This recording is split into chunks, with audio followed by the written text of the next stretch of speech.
Bwana, leo nimekutana na Boy. Vipi brother? Ndiye. Kama kaa. Ampo halo. Bwana, leo nina swali kadogo. Nataka nikuulize. Ni kitu gani ambacho ushawahi kufanya utotoni mwako mpaka sasa bado kinarudia kwenye akili yani?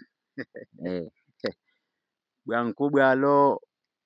Kuna kitu nikifanya utotoni mwangu mpaka leo sikisahau. Kila nikikaa nacheka peke yangu. Unsikia Wajua tena utotoni si ilikuwa tukipewa mashuka kulalia, kulifua kuligea. Halifuliwi hivyo. Yaani ukisikia kwamba ndafua lendagewa hilo, weka lengine. Kwa hiyo kama mwaka nzima miaka miwili walalia tu hilo.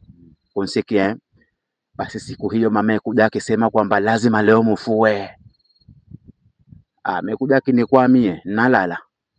Basi nikitoka na machepe yangu huo kule kwetu Hangagani kule kuna mto mmoja aitwa Mapungwi. Nikienda mpaka Mapungwi kule.